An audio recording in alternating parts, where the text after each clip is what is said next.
श्री शिवाय नमस्तुभ्यम। हर हर महादेव। दोस्तों, कैसे हैं आप सब? देखिए, आज का यह वीडियो बहुत ही खास होने वाला है। आप सभी लोग जानते हैं कि 12 अगस्त 2025 यानी मंगलवार के दिन भादो माह के कृष्ण पक्ष की तृतीया तिथि पड़ रही है और इस दिन कजरी तीज भी कहा जाता है। और दोस्तों, कहा जाता है कि कजरी तीज का दिन माता पार्वती जी का होता है और इसी दिन किया गया एक चुटकी काले तिल वाला उपाय कभी भी विफल नहीं जाता है। अगर आपने भी भादो महीने में यह उपाय नहीं किया है तो इस उपाय से चूकना मत दोस्तों, क्योंकि इसी दिन किया जाने वाला पंडित जी द्वारा बताया गया एक चुटकी काले तिल वाला उपाय आप लोगों को जरूर करना चाहिए।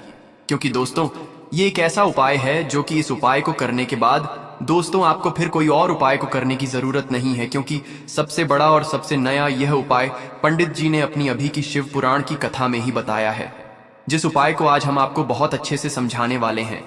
इस वीडियो को देखने के बाद इस उपाय को समझने के लिए आपको कोई और वीडियो को देखने की जरूरत नहीं पड़ेगी। तो चलिए दोस्तों, उपायों को शुरू करते हैं। देखिए, यह दिन इतना खास होता है, इतना महत्वपूर्ण होता है। देखा गया है कभी कभी बड़े बड़े पूजा पाठ अनुष्ठान से जो मनोकामना पूर्ण नहीं होते। 12 अगस्त 2025 भादो मंगलवार के दिन एक छोटे से उपाय करने से ही आपकी मनोकामना पूर्ण हो जाती है। और बहुत सारे लोगों ने इस उपाय को किया भी है और उनको इस उपाय को करने का फल भी जरूर मिला है। अगर आप लोग भी इस उपाय को मंगलवार के दिन करना चाहते हैं तो आप इस उपाय को पहले अच्छे से समझ लेना, सुन लेना, उसके बाद करना।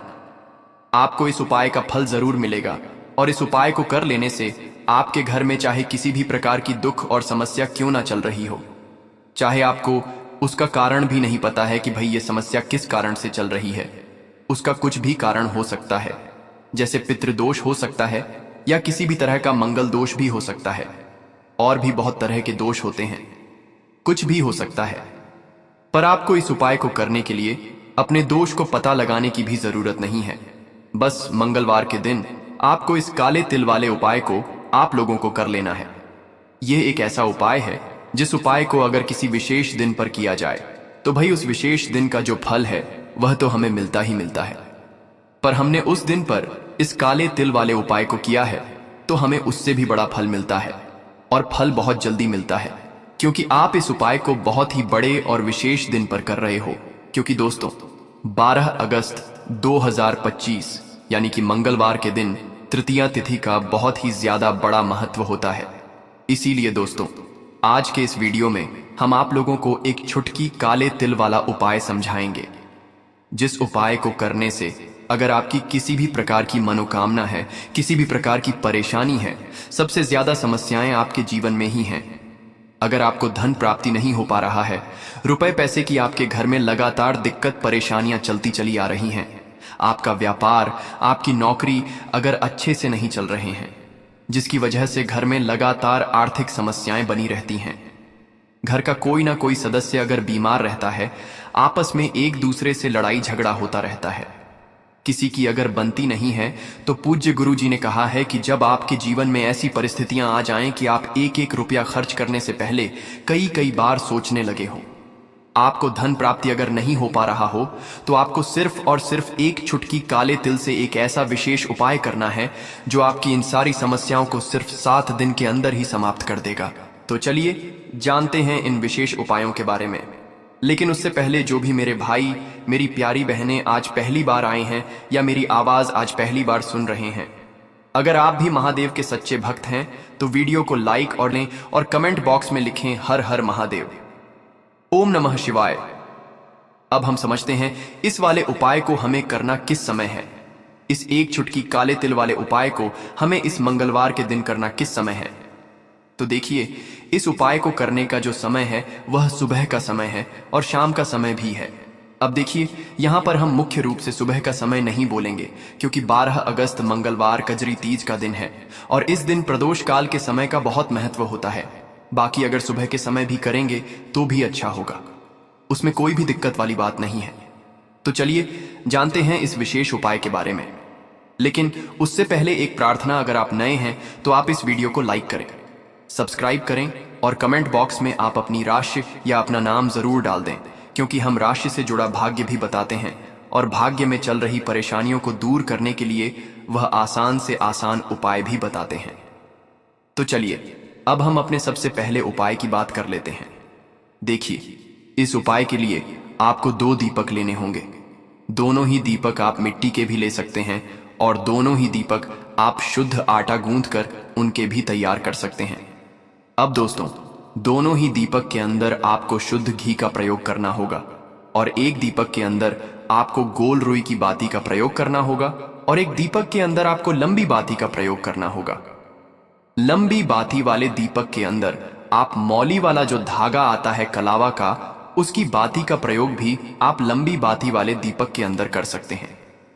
देखिए, 2 दीपक वाला यह चमत्कारी उपाय केवल मंगलवार की रात्रि में ही किया जाता है, इसीलिए आपको इस उपाय को बहुत ही ध्यान से समझना।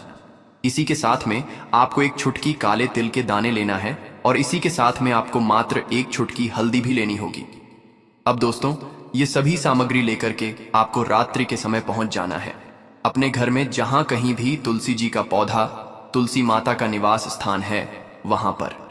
देखिए दोस्तों, सबसे पहले तो आपके पास जो एक गोल बाती का दीपक है, उसे आपको तुलसी जी के वहां पर प्रज्वलित करना है। दीपक को प्रज्वलित करते समय आपको ओम नमो भगवते वासुदेवाय इस मंत्र का 11 बार जाप कर लेना है। अब देखिए दोस्तों, आप जो एक चुटकी काले तिल के दाने लेकर के आए हैं, उन्हें आपको अपने सीधे हाथ में रखना है और जो आपने गोल बाती वाला दीपक प्रज्वलित किया है माता तुलसी जी के वहां पर, उसके ऊपर से आपको इन एक चुटकी काले तिल को घड़ी की दिशा में घुमाना है। आपको अपना नाम और अपनी गोत्र को बोल देना है और फिर आपको इन काले तिल को उस जलते हुए दीपक के अंदर डाल देने हैं। देखिए, काले तिल भगवान विष्णु के पसीने से उत्पन्न हुए हैं और जब भी हम यह दीपक मंगलवार की रात्रि में प्रज्वलित करते हैं तो इससे हमें हमारे कर्ज में राहत मिलती है, हमारे जीवन में धन प्राप्ति के नए नए मार्ग खुलते हैं, हमारा अगर कोई भी कार्य रुका हुआ है तो वह भी परिपूर्ण होता है। देखिए, गोल बाती का जो दीपक है, विशेषकर हम माता तुलसी के वहां पर भगवान विष्णु और माता लक्ष्मी के निमित्त प्रज्वलित कर रहे हैं। इस प्रकार से आपको यह दीपक प्रज्वलित कर देना है। अब जो आपके पास लंबी बाती का दीपक है, एक चुटकी हल्दी है, तो इससे आपको लेकर के पहुंचना है अपने घर के मंदिर में। आपके घर के मंदिर में माता लक्ष्मी की जो भी प्रतिमा या मूर्ति है, उनके सामने सबसे पहले तो आपको यह लंबी बाती का दीपक रखना है। फिर आपको दीपक को प्रज्वलित कर देना है। दीपक को प्रज्वलित करते समय आपको ओम महालक्ष्मी नमः इस मंत्र का जाप करते रहना है। अब दोस्तों, आपके पास जो एक चुटकी हल्दी है, उसे आपको अपने सीधे हाथ में रखना है और इस एक चुटकी हल्दी को आपको उस दीपक के ऊपर से 11 बार घड़ी की दिशा में घुमाना है और आपको ओम महालक्ष्मी नमः मंत्र का जाप करते रहना है और इस एक चुटकी हल्दी को आपको उस दीपक के अंदर डाल देना है। देखिए, एक चुटकी हल्दी वाला जो दीपक है आपके जीवन से दुर्भाग्य को समाप्त करता है। माता लक्ष्मी की आपको कृपा प्राप्त करवाएगा, धन प्राप्ति के आपके जीवन में नए नए मार्ग बनाएगा। देखो, अगला उपाय है, वह भी बहुत ज्यादा खास है। तीनों उपाय को आप जरूर सुनना, क्योंकि जो आपको अच्छा लगे वह उपाय आप कर सकते हैं। देखिए, इस उपाय के लिए आपको 2 हरी इलायची लेनी होगी। हरी इलायची आपको साबुत लेनी है, खंडित नहीं होनी चाहिए। और इसी के साथ में आपको मात्र थोड़ा शहद लेना है। शहद आपको मात्र आधा चम्मच या फिर उससे भी कम ले लेना है। और इसी के साथ में आपको एक दीपक ले लेना है। दीपक आप चाहे तो मिट्टी का भी ले सकते हैं और आप चाहे तो शुद्ध आटा गूंथ कर उसका दीपक भी आप तैयार कर सकते हैं। इस दीपक के अंदर आपको मौली का जो धागा आता है कलावा का, उसकी बाती का प्रयोग करना होगा। यानी कि इस दीपक के अंदर आपको लाल रंग की बाती का प्रयोग करना होगा और इस दीपक के अंदर आपको शुद्ध घी का प्रयोग करना होगा। अब ये सारी सामग्री लेकर के आपको अपने घर में जो भी मंदिर है वहां पर पहुंच जाना है और आपको माता लक्ष्मी के किसी भी स्वरूप के सामने बैठ जाना है। अगर माता लक्ष्मी की फोटो है, माता लक्ष्मी की प्रतिमा है, तो उनके सामने आपको बैठ जाना है। अगर माता पार्वती की प्रतिमा है तो उनके सामने आपको बैठ जाना है। यानी कि किसी भी माता के स्वरूप के सामने आपको बैठ जाना है। अब देखिए, सबसे पहले तो आपको माता रानी के सामने थोड़ी सी चावल की ढेरी बना देनी है। यानी कि थोड़ी सी अक्षत के दाने आपको माता रानी के सामने रखना है। उसके बाद आप जो एक दीपक लेकर के गए हैं, उस दीपक को आपको उन्हीं चावल के दानों के ऊपर रख देना है और फिर इस दीपक को आपको माता रानी के सामने प्रज्वलित कर देना है। देखिए, इस दीपक को प्रज्वलित करते समय आपको ओम महालक्ष्मी नमः इस मंत्र का लगातार जाप करते रहना है। दीपक को प्रज्वलित करने के बाद आप जो 2 हरी इलायची लेकर के गए हैं, उसमें से एक हरी इलायची को तो आपको उसी दीपक के अंदर डाल देनी है और वहीं पर आपको कम से कम 21 बार ओम महालक्ष्मी नमः इस मंत्र का जाप कर लेना है। अब आपके पास जो शहद है और एक हरी इलायची है, उसे सीधे आपको लेकर के पहुंच जाना है। भगवान शिव के मंदिर में पूज्य गुरुजी ने बताया है कि यह उपाय आपको सिर्फ और सिर्फ शाम के समय ही करना होगा। शाम को जब भी सूर्यास्त का समय होता है तो उस समय आपको यह उपाय करना है।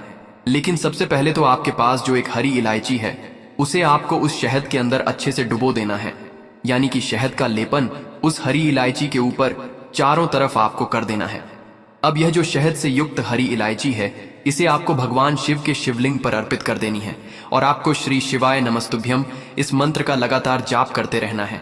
फिर इसके बाद आपको एक लोटा जल भी अपने साथ लेकर के जाना है। तो यह एक लोटा जल भी आपको धीरे धीरे शिवलिंग पर समर्पित कर देना है और आपको श्री शिवाय नमस्तुभ्यम इस मंत्र का जाप करते रहना है। फिर इसके बाद आपको अपने घर आ जाना है। इस प्रकार से आपको यह उपाय कर लेना है। तो चलिए दोस्तों, जान लेते हैं गुरुजी द्वारा बताए गए दूसरे उपाय के बारे में। देखिए, इस उपाय के लिए आपको लेना है 11 चावल के दाने। गुरुजी ने कहा है, चावल के दाने खंडित नहीं लेने हैं, बिल्कुल साबुत होने चाहिए। उसके साथ में आपको लेना है एक बेलपत्र। बेलपत्र का भी एक नियम है, अगर आपके पास बेलपत्र नहीं है तो आप शिवलिंग से उठाकर उसको पुनः शुद्ध जल से धोकर इस्तेमाल कर सकते हैं। इस प्रकार आपको बेलपत्र लेना है। इसके बाद आपको एक लोटा जल लेना है। अब यह सब सामग्री लेकर आपको जाना है महादेव के मंदिर में। देखो, अब आपको उत्तर दिशा में खड़े हो जाना है और सबसे पहले आपको एक बेलपत्र अपने हाथ पर और 11 चावल के दाने रखकर शिवलिंग के ऊपर अपना नाम और गोत्र बोलते हुए समर्पित कर देना है और ओम नमः शिवाय श्री शिवाय नमस्तुभ्यम का लगातार जाप करना है। अब आपको जो एक लोटा जल साथ में लेकर आए थे, उसे धीरे धीरे बेलपत्र और चावल दाने के ठीक ऊपर आपको समर्पित करते जाना है और शिव पुराण के मूल मंत्र श्री शिवाय नमस्तुभ्यम का 11 बार जाप करना है और अपनी मनोकामना बोलते जाना है। देखो, बस छोटा सा उपाय करना है, देखना एक दिन आपके सब काम बनने लग जाएंगे। गुरुजी का बहुत ही विशेष उपाय है। चलते हैं तीसरे उपाय की तरफ। देखिए, इस उपाय के लिए आपको एक तांबे के पात्र के अंदर सबसे पहले अपने घर से शुद्ध जल लेना है। फिर इसी के साथ में आपको मात्र थोड़ा सा शहद लेना होगा। शहद आपको आधा चम्मच या फिर उससे भी कम लेना है और इसी के साथ में आपको एक प्यारी सी बेलपत्र ले लेनी है। बेलपत्र यदि आपको नहीं मिल पाती है तो भगवान शिव के शिवलिंग पर छड़ी हुई बेलपत्रों को आप पुनः शुद्ध जल से धोकर के उपयोग कर सकते हैं और बेलपत्र जो है वह कहीं से भी कटी फटी खंडित नहीं होनी चाहिए। अब यह तीनों सामग्री लेकर के सीधे आपको पहुंच जाना होगा। भगवान शिव के मंदिर में यह उपाय सुबह से लेकर के शाम तक किसी भी समय कर सकते हैं। देखिए, सबसे पहले तो आपके पास जो शहद है उससे आपको अपने सीधे हाथ की छोटी उंगली के जो पास वाली उंगली होती है, अनामिका उंगली, उसमें थोड़ा सा शहद आपको लेना है और इससे फिर आपको शिवलिंग पर जहां माता अशोक सुंदरी का स्थान होता है वहां पर आपको ओम का निर्माण करना है। लेकिन जलाधारी के बिल्कुल बीच में जो स्थान होता है उसे माता अशोक सुंदरी का स्थान कहते हैं और इसी स्थान पर आपको शहद से ओम का निर्माण करना है। अब दोस्तों, आपके पास जो एक बेलपत्र है उसे आपको अपने सीधे हाथ की हथेली पर रखना है और महादेव से आपको अपनी विशेष मनोकामना, आपके जीवन में जो भी संकट चल रहे हैं, जो भी समस्याएं चल रही हैं, जो भी जीवन में दुर्भाग्य बना हुआ है, आप अपने किसी भी कार्य में सफल नहीं हो पा रहे हैं, तो जिस भी प्रकार की आपकी समस्या है उसे दूर करने के लिए आपको महादेव से प्रार्थना कर लेनी है। और फिर यह जो एक बेल पत्र है इसे आपको शिवलिंग पर माता अशोक सुंदरी वाले स्थान पर समर्पित कर देनी है। देखिए, जहां पर आपने ओम का निर्माण किया है उसी के ऊपर आपको यह बेलपत्र भी समर्पित कर देनी है। देखिए, बेलपत्र की चिकनी साइड का हिस्सा शिवलिंग से स्पर्श होगा और इसकी जो डंडी है वह आपको जलाधारी की ओर रखनी है। पत्ती वाला भाग शिवलिंग की तरफ रहेगा। इसी प्रकार से आपको यह बेलपत्र समर्पित कर देनी है। अब दोस्तों, आपके पास जो एक जल का पात्र है उसमें से थोड़ा सा जल तो आपको बेलपत्र की जो आगे वाली पत्ती है उस पर आपको समर्पित करना है और आपको श्री शिवाय नमस्तुभ्यम इस मंत्र का जाप कर लेना है। फिर उस पात्र के अंदर जो जल बचेगा उसे पूरा आपको भगवान शिव के शिवलिंग पर धीरे धीरे समर्पित करते जाना है और लगातार आपको शिव महापुराण के मूल मंत्र श्री शिवाय नमस्तुभ्यम इस मंत्र का जाप करते रहना है। गुरुजी ने कहा है कि जल आपको इतने धीरे धीरे समर्पित करना है कि जल समर्पित करते हुए आप कम से कम 11 बार श्री शिवाय नमस्तुभ्यम या फिर ओम नमः शिवाय इस मंत्र का जाप कर सकें। फिर इसके बाद वापस आपको अपने घर आ जाना है। इस प्रकार से आपको यह उपाय कर लेना है। आप देखेंगे कि आपकी सभी मनोकामनाएं अवश्य ही पूरी होंगी। यह उपाय आप देखिए, हम सभी के घरों में माता तुलसी का पौधा अवश्य ही होता है। तो देखिए, हमें तुलसी जी के पौधे से सबसे पहले तो 3 पत्ते तोड़ने हैं। देखो, एकादशी वाले दिन आपको तुलसी के पत्ते नहीं तोड़ने हैं। तो देखिए, तुलसी जी के आपको 3 पत्ते तोड़ लेने हैं और इन तुलसी जी के पत्तों को तोड़ने के बाद आपको 1 चुटकी हल्दी भी अपने साथ में लेनी है। हल्दी के अंदर आपको जल मिलाकर के पेस्ट के रूप में तैयार करना है और इसी के साथ में आपको एक दीपक भी लेना होगा। दीपक आप मिट्टी का भी ले सकते हैं, आटे का भी ले सकते हैं और इस दीपक में आपको शुद्ध घी डाल करके इसमें आपको लंबी रुई की बाती का प्रयोग करना है। देखिए दोस्तों, आपके पास जो 3 तुलसी जी के पत्ते हैं, तो पहला जो तुलसी जी का पत्ता है उस पर आपको सबसे पहले तो जो आपने हल्दी ली है उसकी एक बिंदी लगानी है। और पहला जो तुलसी जी का पत्ता है, आपके घर में भगवान विष्णु का चाहे कोई सा भी स्वरूप हो, चाहे लड्डू गोपाल जी का स्वरूप हो या फिर भगवान कृष्ण की आपके मंदिर में प्रतिमा हो या फिर भगवान श्री राम की प्रतिमा हो, उनके सामने आपको पहला तुलसी जी का पत्ता अर्पित करना है। अब देखिए दोस्तों, आपके पास जो 2 तुलसी जी के पत्ते हैं और आपके पास जो एक दीपक है, इन्हें आपको लेकर के पहुंचना है अपने ही घर में तुलसी जी के पौधे के पास में। देखिए, सबसे पहले तो आपके पास जो 2 तुलसी जी के पत्ते हैं उन पर भी आपको हल्दी की एक एक बिंदी लगानी है और उन दोनों ही तुलसी जी के पत्तों को आपको अपने घर में तुलसी जी के पौधे के वहां पर ही अर्पित कर देने हैं। और इस प्रकार से ये दोनों पत्ते भी तुलसी जी के पौधे के पास में अर्पित करने के बाद अंत में जो आपके पास एक लंबी बाती का दीपक है, इसे आपको तुलसी जी के पौधे के पास में ही प्रज्वलित कर देना है। जो भी व्यक्ति अपने ही घर पर इस प्रकार से तुलसी जी के 3 पत्तों का यह उपाय कर लेता है तो उसका परिवार हमेशा खुश रहता है। उसके परिवार में कभी भी कोई भी संकट उत्पन्न नहीं होता है और यदि आपके घर में जो भी गृह क्लेश है वह भी समाप्त होते हैं। तो इस प्रकार से यह सुंदर सा उपाय करना। अब अगला उपाय है, इसके लिए आपको लेना है 11 चावल के दाने। गुरुजी ने कहा है चावल के दाने खंडित नहीं लेने हैं, बिल्कुल साबुत होने चाहिए। उसके साथ में आपको लेना है एक बेलपत्र। बेलपत्र का भी एक नियम है, अगर आपके पास बेलपत्र नहीं है तो आप शिवलिंग से उठाकर उसको पुनः शुद्ध जल से धोकर इस्तेमाल कर सकते हैं। इस प्रकार आपको बेलपत्र लेना है। इसके बाद आपको एक लोटा जल लेना है। अब ये सब सामग्री लेकर आपको जाना है महादेव के मंदिर में।